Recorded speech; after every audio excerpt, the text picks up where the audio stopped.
ওকে, 3 মিনিটের মধ্যে আমরা শুরু করতে চলেছি। আহ, আজকের আলোচনা করছি আমি প্রিয়াংশু দুবে। এবং আজকের আলোচনার বিষয় হচ্ছে সংঘবদ্ধতার গোড়ার কথা, তার বৈশিষ্ট্য ও বিশ্লেষণ।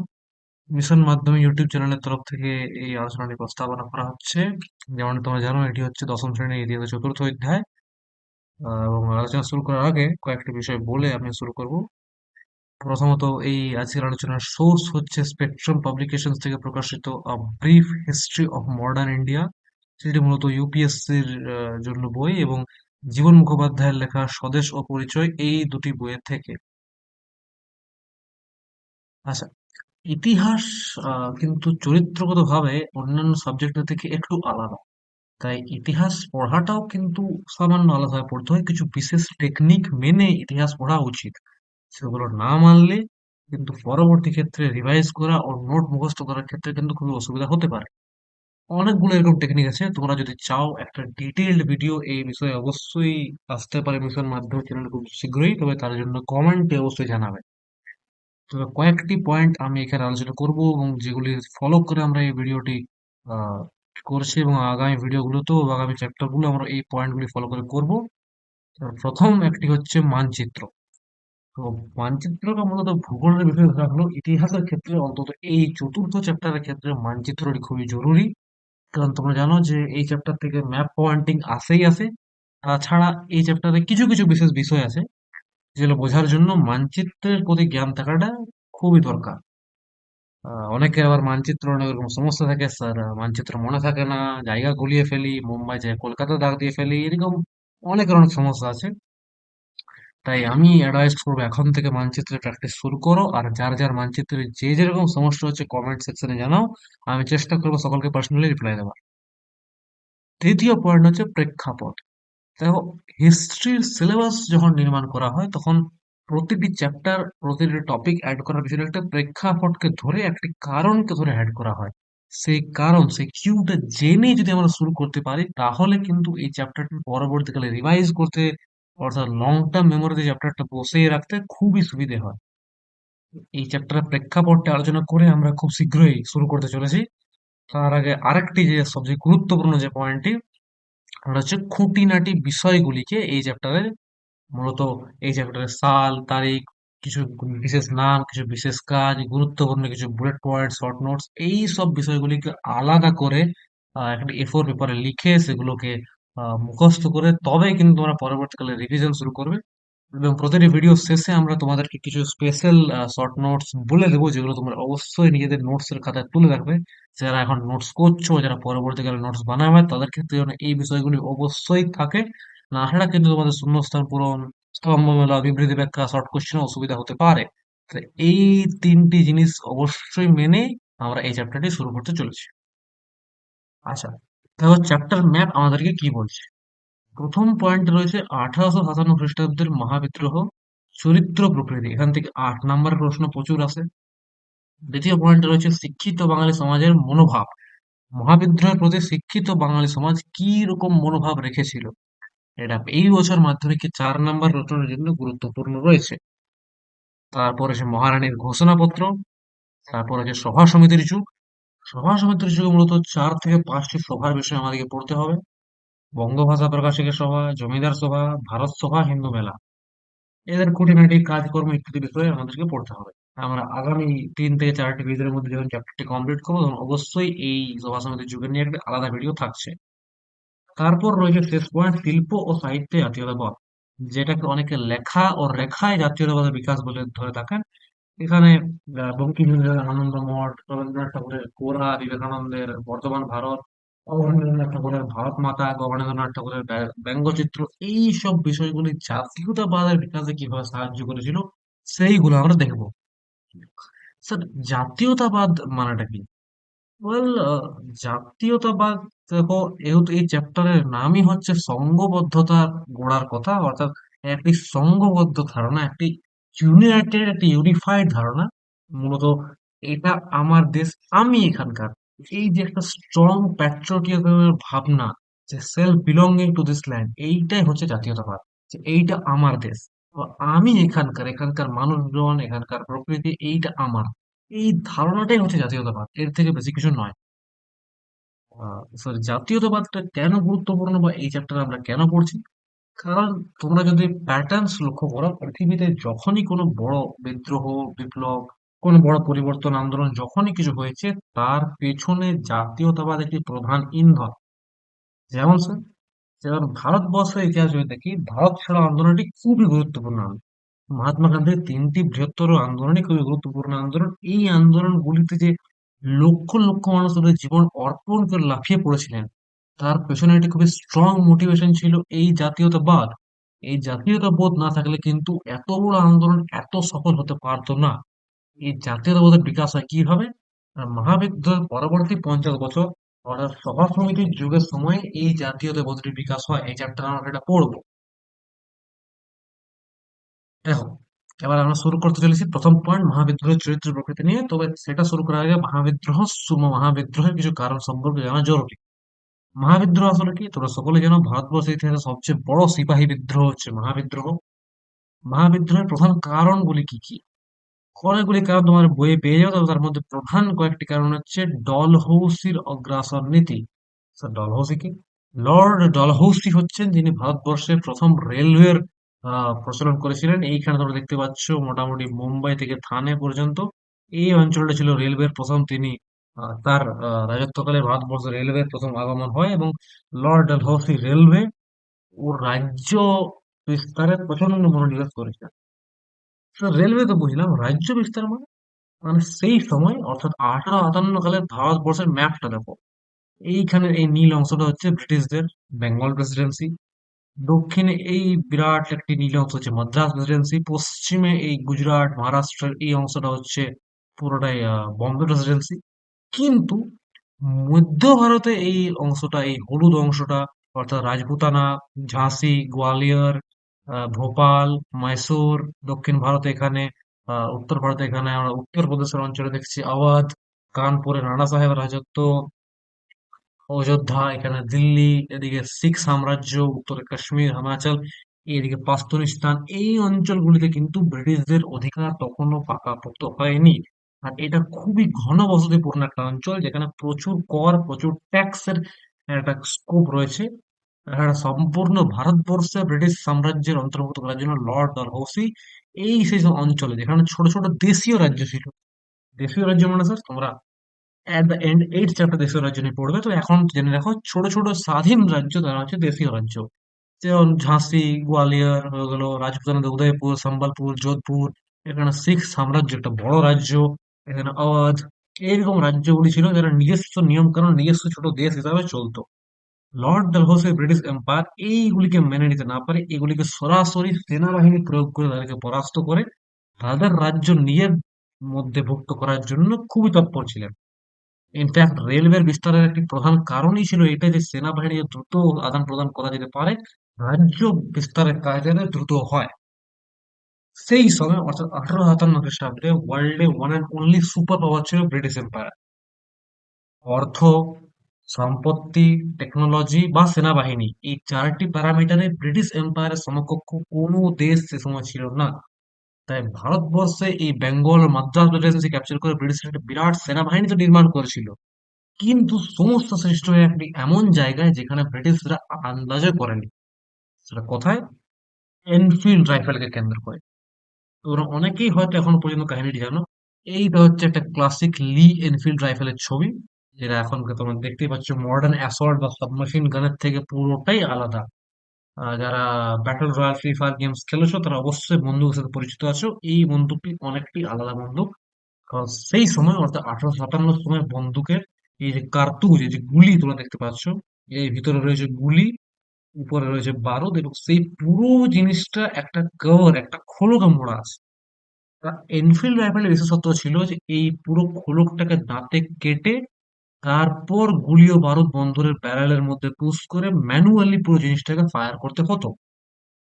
সমস্যা সৃষ্টি হয়, যে গুজব রটে যায় যে এই কার্তুজের এই ক্যাপ, এই কভারটায় যে গ্রিস ব্যবহার হচ্ছে, সেইটা নাকি গরু ও শূকরের চামড়া ও চর্বি রয়েছে। এইটা ছিল একটা বিরাট ব্যাপার। কারণ আজ থেকে 200 বছর আগের কথা, সেই সময় ধর্ম খুবই একটি সেন্সিটিভ বিষয়। আর দাঁতে গরু ও শূকরের চর্বির স্পর্শ মানে সমাজ ভ্রষ্ট, ধর্ম ভ্রষ্ট হওয়ার মতো বিষয়। সেনাবাহিনীর মধ্যে অবভিয়াসলি একটা ভয়ের সঞ্চার শুরু হয়। প্রাথমিকভাবে অযোধ্যার যেসব কৃষকরা সেনাবাহিনী ছিলেন তারা ব্রিটিশ প্রশাসনের কাছে এর কমপ্লেন জানায়, কিন্তু ডালহৌসি সরকার কোনো রকম তৎপরতা দেখায়নি। ফলাফল, চূড়ান্ত ফলাফল দেখা গেছিল যেটা তোমরা সবাই জানো। 29শে মার্চ ব্যারাকপুরে মঙ্গল পান্ডে তার সিনিয়র অফিসারকে এই কার্তুজের সমস্যা নিয়ে গুলি করে হত্যা করেন, এবং মূলত এই ঘটনাটিকেই মহাবিদ্রোহের স্টার্টিং পয়েন্ট হিসাবে আমরা ধরে থাকি। এই তিনটে ডেট যেন তোমাদের নোটস এর মধ্যে অবশ্যই থাকে, কারণ এই তিনটে ডেট থেকে শর্ট কোশ্চেন আসতেই পারে। তাহলে কি দেখলাম? ফার্স্ট ডেট হচ্ছে 29শে মার্চ, বাংলার ব্যারাকপুরে প্রথম মহাবিদ্রোহের সূচনা। কিন্তু মহাবিদ্রোহ প্রকৃত মহারূপটি পেয়েছিল 10ই মে মিরট শহরে। 1857 খ্রিস্টাব্দে 10ই মে মিরট শহরের, মিরটও সেনা ছাউনি ছিল যেরকম ব্যারাকপুরে। সেনা ছাউনিকে সাধারণত বলা হয় ব্যারাক, সেই ব্যারাক থেকেই নাম হয় ব্যারাকপুর। যাই হোক, মিরট শহরের সেনাবাহিনীরা খুবই খুবই খুবই খুব খুবই ফেটে পড়ে এবং সেনা ছাউনিতে আগুন ধরিয়ে দেয়। সিনিয়র ব্রিটিশ অফিসারদের সবাইকে হত্যা করে, পাশাপাশি মিরাট বাজার লুট করে, একটা গোড়া বলে গুজব রটে, যেখানে ব্রিটিশ দেখে সেখানেই গুলি চালায়। ধনী জমিদারদের বাড়ি লুট হয়, মহাজনদের থেকে ধন সম্পদ লুট হয়, পুরো মিরাট শহর জুড়ে একটা তাণ্ডব পরিস্থিতির সৃষ্টি হয়েছিল। এবং তার ঠিক পরের দিন 11ই মে এই মিরটের বিদ্রোহী সেনারা কুচ করে দিল্লিতে পৌঁছায়।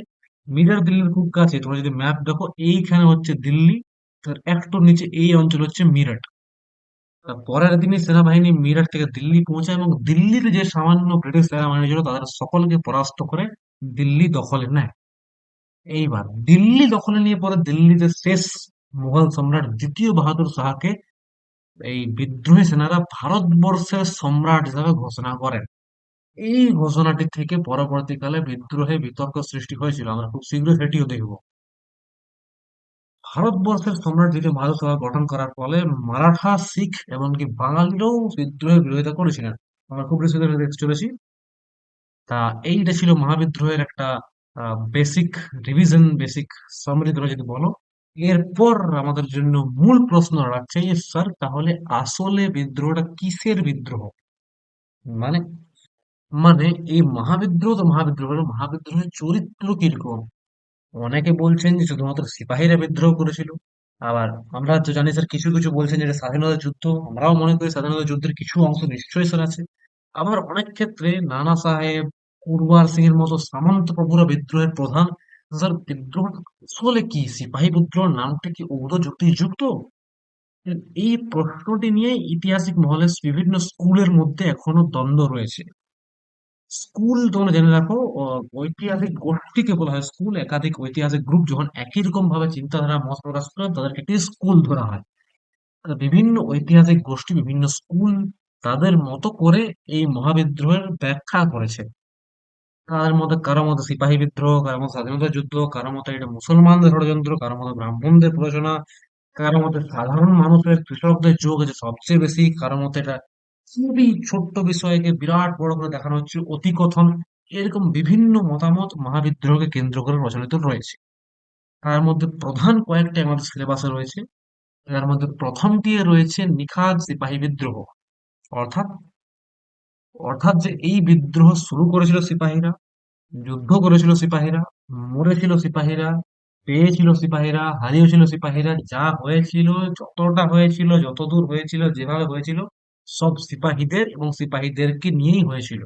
অর্থাৎ এখানে সাধারণ মানুষ, জমিদার সামন্ত, অন্যান্য বিভিন্ন অংশগুলিকে প্রায় উপেক্ষা করা হচ্ছে। নিখাদ সিপাহী বিদ্রোহ দাবি করছেন জন লরেন্স, জন সিলি, চার্লস বল, প্রধান তিন ব্রিটিশ প্রবক্তা একে নিখাদ সিপাহী বিদ্রোহ বলে দাবি করছেন। ভারতীয়দের মধ্যে তাছাড়া রয়েছেন, আশ্চর্যজনকভাবে দেখা যাচ্ছে যে তৎকালীন বিখ্যাত যত বাঙালিরা, হরিশ্চন্দ্র মুখোপাধ্যায়, অক্ষয় কুমার দত্ত, রাজনারায়ণ বসু, তাছাড়া দাদাভাই নওরোজির মতো ভারতীয়রা এই মতামতকে সাপোর্ট করেন। এটা খুবই একটা আশ্চর্যজনক বিষয়। শর্ট কোশ্চেন আসছে এবার, হরিশ্চন্দ্র মুখোপাধ্যায় মহাবিদ্রোহের চরিত্র সম্পর্কে কি ধারণা ছিল, যদি ইতিহাসের কোশ্চেন হার্ড হয়। তো এটা তোমরা স্ক্রিনশট রাখতে পারো যেন এই তিনটি এবং এখানে তিনটি নাম যেন অবশ্যই তোমাদের নোটস এর মধ্যে থাকে। আসলে এটা কি পুরোপুরি ঠিক? না স্যার, এর অযুক্তি কি আছে? যুক্তি তো স্যার বুঝলাম যে সিপাহীরা শুরু করেছিল সিপাহী বিদ্রোহ। অযুক্তি, অযুক্তির একটি সবচেয়ে বড় আমরা দেখতে পাচ্ছি যে আহ, ব্রিটিশ পার্লামেন্টের টোরি পার্টি নেতা ডিসলারি বলছেন যে যাকে সিপাহী বিদ্রোহ মনে করা হচ্ছে সেটা আদৌ সিপাহী বিদ্রোহ নয়, জাতীয় বিদ্রোহ। তাছাড়া কেবলমাত্র সিপাহী বিদ্রোহ বলে রানী লক্ষ্মীবাঈয়ের কথা তোমরা সকলে জানো, সেটা সিপাহী বিদ্রোহ তাকে বলা মোটেই যুক্তিযুক্ত নয়, এবং আরো অনেকগুলি কারণ রয়েছে, তোমরা বইয়ে সব পেয়ে যাবে। তাছাড়া তাছাড়া এই 4 থেকে 5টি ভিডিও আমরা চ্যাপ্টারটি শেষ করার পর একটা ডিটেইলড ভিডিও আসবে এই চ্যাপ্টারে যত রকম প্রশ্ন উত্তর হয়, 1 নাম্বার শূন্যস্থান পূরণ, শর্ট কোশ্চেন, এমসিকিউ, স্তম্ভ মেলাও, বিবৃতি ব্যাখ্যা, 2, 4, 8 সব রকম কোশ্চেনের ডিটেল ডিসকাশন, এবং শেষে একটা মাস্টার পিডিএফ তোমাদেরকে প্রোভাইড করা হবে। সেইখানে তোমরা সব পেয়ে যাবে, যুক্তি অযুক্তি সব রকম একটা আইডিয়াল অ্যান্সার তোমরা পেয়ে যাবে। তো তার আগে চেষ্টা করবে নিজের একটা উত্তর বানানোর, তারপর আমাদের উত্তরকে রেফারেন্স করে নোট বানাবে। আচ্ছা, দ্বিতীয় মতামতটি হচ্ছে সনাতন পন্থীদের বিদ্রোহ। সনাতন পন্থী মানে স্যার বুঝতে পারলাম না। ওয়েল, সনাতন পন্থীদেরকে বলতে একটি খুবই কারণ আছে, খুবই যুক্তিযুক্ত কারণ। যেহেতু ভারতবর্ষে ইন্টারনেট আসার আগে, অর্থাৎ প্রায় 1000, 4000 কি 2000 বছর, গুপ্ত মৌর্য সাম্রাজ্য থেকে মুঘল সাম্রাজ্য শেষ ব্রিটিশ সাম্রাজ্য শুরু পর্যন্ত ভারতবর্ষে যত রকম কর আদায়, শাসন ব্যবস্থা পরিচালনা, সেনাবাহিনী পরিচালনা ইত্যাদি কাজ করতেন ছোট ছোট জমিদার, রাজা মহারাজা সামন্ত এরাই। সেন্ট্রাল অর্থাৎ রাজধানীতে রাজা সম্রাটের পরিচালনার মধ্যে এই ছোট রাজা মহারাজা সামন্তরাই মূলত দেশকে পরিচালনা করতেন। এদেরকে বলা হতো the stable structure of India. তাই এদেরকে অনেকে সনাতন পন্থী অর্থাৎ প্রাচীন বা স্থায়ী বা সনাতন পন্থী বলে থাকে। কারা সনাতন পন্থী? ছোট জমিদার, আঞ্চলিক রাজা, সামন্ত ইত্যাদি হচ্ছে সনাতন পন্থী। যেমন রানী লক্ষ্মীবাঈ, নানা সাহেব, কুনওয়ার সিং এর মতো নেতারা সনাতন পন্থী বিদ্রোহের মধ্যে বা সনাতন পন্থীর দ্বারা গণ্য। এবার সনাতনপন্থী বিদ্রোহ মানে স্যার, মানে এই বিদ্রোহটা শুরু হয়েছিল সিপাহীদের দ্বারা, কিন্তু পরিচালনা ছিলেন এই ছোট ছোট জমিদার, রাজা মহারাজা এরা। অর্থাৎ সিপাহীরা শুরু করলো বিদ্রোহকে পরিচালনা করা, ওদের গোলা বারুদ রসদের সাপ্লাই করা, বিদ্রোহকে বিস্তার করা ইত্যাদি কাজ এই সামন্ত প্রভুরাই করতেন বলে এদেরকে বিদ্রোহের মূল হিসাবে ধরছেন অনেক। কারা কারা ধরেছেন স্যার? ইনফ্যাক্ট জওহরলাল নেহরু রয়েছেন, ডক্টর রমেশচন্দ্র মজুমদার অনেক ক্ষেত্রে এমনকি সাপোর্ট করেন, এম এন রায়, রাজনীপম দত্ত এরা হচ্ছেন এই সনাতনপন্থী মতের সমর্থক। যদিও রমেশচন্দ্র মজুমদার এই বিষয়ে অর্থাৎ এই মতের নিয়ে একটা খুব বিখ্যাত উক্তি করেছেন, এই বিদ্রোহ হলো ক্ষয়িষ্ণু অভিজাত তন্ত্রের মৃতপ্রায় সামন্ত শ্রেণীর বিদ্রোহ। এই কোর্স দিয়ে কিন্তু তোমাদের কোশ্চেন আসতে পারে, এটি কিন্তু খাতায় টুকে রাখো। আচ্ছা, তৃতীয় মতামত হচ্ছে স্বাধীনতার যুদ্ধ। কে বলছেন? বিনায়ক দামোদর সাভারকর অর্থাৎ বীর সাভারকরের মতে এটা ছিল the first birth Cry of Indian freedom struggle. তিনি বলছেন যে এই বিদ্রোহ শুধুমাত্র সিপাহী বিদ্রোহ অথবা সনাতন পন্থীদের বিদ্রোহ নয়, এটা ছিল স্বাধীনতার প্রথম যুদ্ধ। কারণ তিনি এখানে একটি সার্বিক ব্রিটিশ বিরোধিতার দেখতে পাচ্ছেন, যেখানে হিন্দু মুসলিম একত্রিত হয়ে সার্বিকভাবে ব্রিটিশদের বিরোধিতা করছে এবং একটি স্বতন্ত্র ভারতবর্ষের জন্য প্রয়াস করেছে, অর্থাৎ এটাকে তিনি প্রথম স্বাধীনতা যুদ্ধ বলছেন। এটা কি ঠিক স্যার? Well, এটা ঠিক বা ভুল আমরা যাচাই করতে পারি ডক্টর রমেশচন্দ্র মজুমদারের একটি আপত্তিকর উক্তি দিয়ে, যেখানে তিনি বলছেন এই বিদ্রোহ প্রথমও নয়, জাতীয়ও নয়, এবং তথাকথিত স্বাধীনতা সংগ্রামও নয়।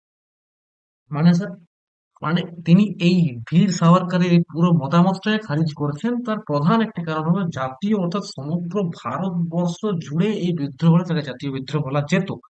আমরা জানি যেহেতু মারাঠা, শিখ, দ্রাবিড়, গোর্খা ইত্যাদি বিভিন্ন জাতি বিদ্রোহে অংশগ্রহণ করেনি, উল্টে বিদ্রোহ দমনে সমর্থন জানিয়েছিল, এটা মোটেই জাতীয় বিদ্রোহ হতে পারে না। এইরকম বিভিন্ন অযৌক্তিকভাবে সমালোচনা এই মতামতগুলোর পিছনে রয়েছে, যেগুলো সব তোমরা ডিটেইল ভিডিওতে গোষ্ঠী উত্তরটা পেয়ে যাবে। হ্যাঁ, টেক্সট বুক পড়লে তো তোমরা এমনিতেই পাচ্ছ। তাছাড়া তোমার যদি কোনো প্রবলেম থাকে অবশ্যই কমেন্ট করবে, আমি পার্সোনালি রিপ্লাই দেওয়ার পুরো চেষ্টা করবো। আচ্ছা, এর সাথে আমরা এই 3টে মতেই কভার করলাম। এখানে একটা টেবিল তোমরা স্ক্রিনশট নিতে পারো। যেমন এখানে দেখতে পাচ্ছ 3টি প্রধান মতবাদ, তাদের মূল যুক্তি ও প্রধান প্রবক্তাদের নাম দেওয়া আছে। এই প্রবক্তাদের নাম কিন্তু গুলিয়ে যায়, তো এগুলো স্পেশালি ভাবে শর্ট নোটে তুলে রেখে মুখস্থ অবশ্যই করবে।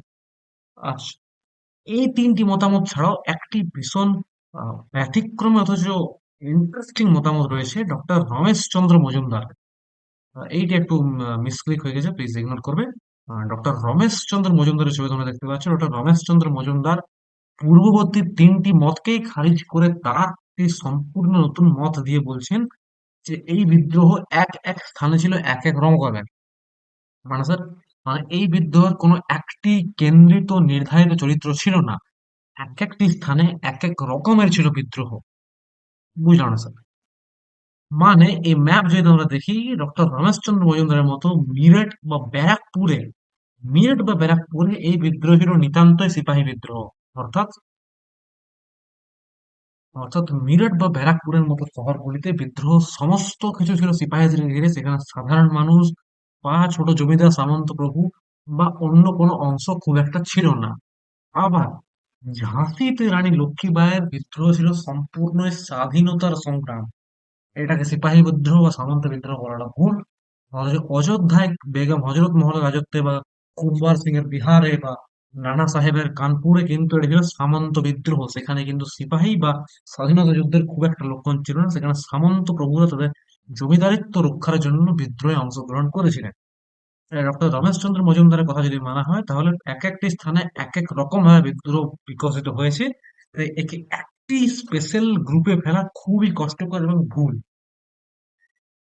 আচ্ছা, এর সাথে আমরা চারটি মতবাদই কভার করলাম। ডক্টর রমেশচন্দ্র মজুমদারের মতটি কিন্তু শর্ট কোশ্চেন বা বড় কোশ্চেন ক্ষেত্রে তোমরা জুড়তে পারো। আচ্ছা, এইবার সেকেন্ড পয়েন্ট আমরা আসছি, এটা হচ্ছে শিক্ষিত বাঙালি সমাজের নীরবতা। মানে স্যার, শিক্ষিত বাঙালি সমাজে তো ম্যাটারই করছে কেন যে তাদের মতামতটা আমরা আলোচনা করছি। ম্যাটার করছে কারণ যে সময় মহাবিদ্রোহ হয় অর্থাৎ 1857 কাছাকাছি, সেইটা ছিল মোটামুটি বলতে গেলে golden time, peak time for Bangla Presidency. মূলত কলকাতার বাবুদের জন্য এটা ছিল পিক টাইম। কারণ এই সময় কলকাতা ছিল ব্রিটিশ প্রেসিডেন্সির রাজধানী। ব্রিটিশ প্রেসিডেন্সির রাজধানী ছিল কলকাতা। অর্থাৎ সম্পূর্ণ ভারতবর্ষের ধনসম্পদ লুট করে প্রথম ব্রিটিশ নামলো কলকাতায়। সেখানে বাণিজ্যে, সার্ভিস বিভিন্নভাবে বাঙালিরা তাদের প্রতিপত্তির প্রতিষ্ঠা করেছিলেন। রাধাকান্ত দেব, দ্বারকানাথ ঠাকুর, চৌধুরীরা বিভিন্ন জমিদারি গোষ্ঠী ফুলে ফেঁপে একেবারে সুবর্ণ সিংহাসনে প্রতিষ্ঠিত হয় বাংলায়। তাদের সাপোর্ট ছাড়া বিদ্রোহ নীতিটা অবশ্যই দুর্বল হয়েছিল। কিন্তু প্রশ্ন হলো, বাঙালিরা মুখ ফিরিয়ে নিয়েছিল কেন? বাঙালিরা কি দেশপ্রেমিক নয়? ওয়েল, উত্তরটা ঠিক তা নয়। বাঙালিদের বিদ্রোহের বিরোধিতার কয়েকটি কারণ রয়েছে। কি কি কারণ স্যার? প্রথম কারণই রয়েছে হিংসা ও রক্তপাত। মানে মানে বাঙালিরা ছিল সেই সময়, চিরকালে আমরা জানি বাঙালি শান্তিপ্রিয়। সেই কারণেও বাঙালিদের মধ্যে এই হিংসা, রক্তপাত, যুদ্ধ বিগ্রহ বিষয়টি আদর্শ ছিল কম। অথচ মহাবিদ্রোহ শুরুই হয় রক্তপাত খুন দিয়ে। মঙ্গল পান্ডে তিনি আমাদের গুলি করে মহাবিদ্রোহ শুরু করেন। মিরাটের প্রচন্ড অগ্ন্যুৎগম, ভয়ানক পরিস্থিতি, অন্যান্য ক্ষেত্রে লখনৌ, রায়বরেলি, গোয়ালিয়রেও মহাবিদ্রোহের একটা বিরাট রক্তারক্তি প্রভাব সৃষ্টি হয়, যেটা তৎকালীন ইউরোপীয় আদর্শে শিক্ষিত বাঙালিদের রুচিতে বিঁধেছিল। দ্বিতীয় কারণ কি স্যার? মুঘলদের প্রত্যাবর্তনের ভীতি। যেটা আমরা আগেই দেখলাম যে বিদ্রোহীরা দিল্লি দখল করে দ্বিতীয় বাহাদুর শাহকে ভারতবর্ষের সম্রাট হিসেবে ঘোষণা করে। মারাঠা, শিখ ও দ্রাবিড়ের সাথে বাঙালিরাও এর বিরোধিতা করেছিল। কারণ মুঘল যুগ একটি প্রাচীন পুরাতনতন্ত্রী যুগ পেরিয়ে এসে বাঙালিদের নবজাগরণের সূচনা প্রায় প্রায় এই সময়। রাজা রামমোহন রায় চলে এসেছেন, বিদ্যাসাগর রয়েছেন, এই সময় ব্রাহ্ম সমাজ অ্যাক্টিভ আছে। তাই এই সময়টা বাংলার মধ্যে রেনেসার যুগ। এই সময় যদি বিদ্রোহ সফল হতো, তাহলে একটা আশঙ্কা ছিল যে মুঘল সাম্রাজ্য ফিরে আসতে পারে। আধুনিক বাঙালিরা এইটা মোটেই পছন্দ করেননি। এই আশঙ্কায় অনেক বাঙালি কিন্তু বিদ্রোহের বিরোধিতা করেছিল। তৃতীয় কি স্যার? ব্রিটিশ শাসন মানে হচ্ছে কমফর্ট জোন। অর্থাৎ ব্রিটিশদের লুট করা সম্পদ বাঙালিরাও কিছু অংশে ভোগ করতে পেরেছিল। বাঙালিদের ব্যবসা বাণিজ্য, ডাক্তারি ব্যবসা, ওকালতি, জমিদারি ব্যবসা, ইজরাদারি, আওয়াতি ব্যবসা, এই সব বিষয়গুলিতে বাঙালি জমিদাররা প্রচুর প্রচুর ধনসম্পদ আদায় করেছিলেন। আর বিদ্রোহীদের মূল লক্ষ্য ছিল ব্রিটিশদের পরাজিত করে জমিদারদের ধনসম্পদ লুট করা। বাঙালি রাধাকান্ত দেব, দ্বারকানাথ ঠাকুরের অবশ্যই ভীত। মানে এইটা একটা প্রধান কারণ ছিলই। অর্থাৎ জমিদারি হারানোর ভয় বা ব্যবসায় ক্ষতি হওয়ার ভয়, এই বিষয়গুলি ছিল বাঙালি বিদ্রোহের প্রতি বাঙালির মুখ একটি প্রধান কারণ। মানে ইউরোপীয় আদর্শ রয়েছেই। যেহেতু ডিওজিও জিয়াং বেঙ্গল আমরা দেখছি, ব্রাহ্ম সমাজ, বেঙ্গল রেনেসাঁ, বিভিন্ন ক্ষেত্রে শিক্ষা, বিজ্ঞান, মেডিকেল ইত্যাদির প্রচন্ড বিকাশ হচ্ছে সেই সময় পশ্চিম বেঙ্গল প্রেসিডেন্সিতে। তাই হঠাৎ করে এরকম বিদ্রোহ সবকিছু ভেস্তে যাওয়ার একটা আশঙ্কা, যে ব্রিটিশ উপন্যাস, ব্রিটিশ কালচার আমাদের চলে যাবে, এই একটা ভয় কিন্তু বাঙালির মধ্যে ছিল তখনও। এটাও একটা ক্ষুদ্র হলেও প্রধান কারণ বাঙালিদের বিরোধিতা করা। স্যার এখান থেকে প্রশ্ন যদি আসে বাঙালিরা বিরোধিতা করেছিল কি লিখবো? ওয়েল, অনেকগুলি পয়েন্ট দেওয়া আছে। প্রধান কয়েকটি পয়েন্ট হচ্ছে যে ব্রিটিশ ইন্ডিয়া অ্যাসোসিয়েশন সার্বিকভাবে সরকারকে জানায় যে তারা বিদ্রোহ দমনে সরকারকে সমস্ত সহায়তা দিতে প্রস্তুত। তাছাড়া তাছাড়া রাধাকান্ত দেব তার শোভাবাজার রাজবাড়িতে তার সহকর্মীদের নিয়ে 5,000 5,000টি স্বাক্ষর সম্বলিত একটি পত্র লর্ড ক্যানিংকে পাঠিয়ে বলেন যে বাংলার জমিদাররা ব্রিটিশ সরকারের সম্পূর্ণ সহায়তা করছে এই বিদ্রোহ দমনের জন্য। ব্রাহ্ম সমাজ বিদ্রোহ দমনের শেষে অর্থাৎ 1858 পর ঠাকুর বাড়িতে একটি বিশেষ প্রার্থনা সভার আয়োজন করেছিল। কলকাতার চৌধুরীরা কালীঘাটে একটি বিরাট মহাপূজার আয়োজন করে। এরকম ভাবে বিভিন্ন দিকে বড় জমিদাররা সমস্ত ভাবে তাদের বিরোধিতা প্রকাশ করেছিলেন। ব্যতিক্রম ছিলেন একমাত্র শ্যামসুন্দর সেন। তিনি তার সম্পাদিত সমাচার সদাবর্ষণ পত্রিকাতে সিপাহীদের প্রধান দুর্দশা, সাধারণ মানুষদের দুর্দশার কারণ তুলে ধরে বিদ্রোহের প্রধান কারণগুলি তুলে ধরেছিলেন এবং তিনি সরকারকে সরাসরি আক্রমণ করেছিলেন। মহাবিদ্রোহের ব্যতিক্রম হিসাবে এই দুটি নাম কিন্তু তোমাদের নোটসে থাকা দরকার, শ্যামসুন্দর সেন ও সমাচার সুধাবর্ষণ।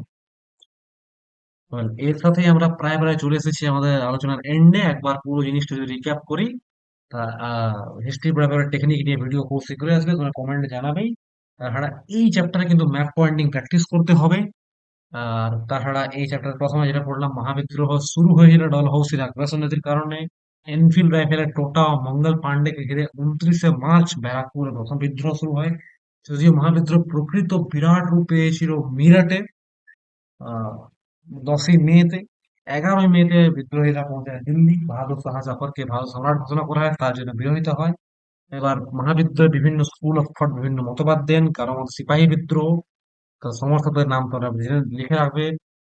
কেউ বলছে বীর সাভারকর, বলছে স্বাধীনতার বিদ্রোহ। আর রাজনীতিপন দত্তের মতে এটা হচ্ছে সনাতনপন্থী অর্থাৎ সামন্ত শ্রেণীর বিদ্রোহ। ডক্টর রমেশচন্দ্র মজুমদার এই সব দিকে সরে একটা সম্পূর্ণ আলাদা মতামত দিয়ে বলছেন যে এক এক স্থানে বিদ্রোহের চরিত্র এক এক রকমের। সবশেষে আমরা দেখছি যে বাঙালিরা মোটেই একে সমর্থন জানায়নি। ব্যতিক্রম ছিলেন শ্যামসুন্দর সেন ও তার সম্পাদিত সমাচার উদ্ভাবর্ষ। এর সাথে আমরা চলে এসেছি আমাদের আজকের আলোচনার এন্ডে। আশা করছি আপনাদের সবার আলোচনা পছন্দ হল। যদি পছন্দ হয় লাইক অবশ্যই জানাবে এবং আপনাদের কি রকম লেগেছে, কি কি ইমপ্রুভমেন্ট তোমরা মনে করো মিশন মাধ্যমিক কি নিজেদের চ্যালেঞ্জ মনে করি, কমেন্ট সেকশনে অবশ্যই জানাবে। আমি তোমাদের প্রত্যেককে রিপ্লাই দেওয়ার চেষ্টা করব। এর সাথে আমার আজকের আলোচনা শেষ হচ্ছে। আগামী ভিডিও আসতে চলেছে আগামী রোববারে এবং 4 থেকে 5টি ভিডিওর মধ্যে আমরা চ্যাপ্টারটি কমপ্লিট করে ফেলবো। চ্যানেলে অবশ্যই লক্ষ্য রাখবে। That's it. জয় হিন্দ।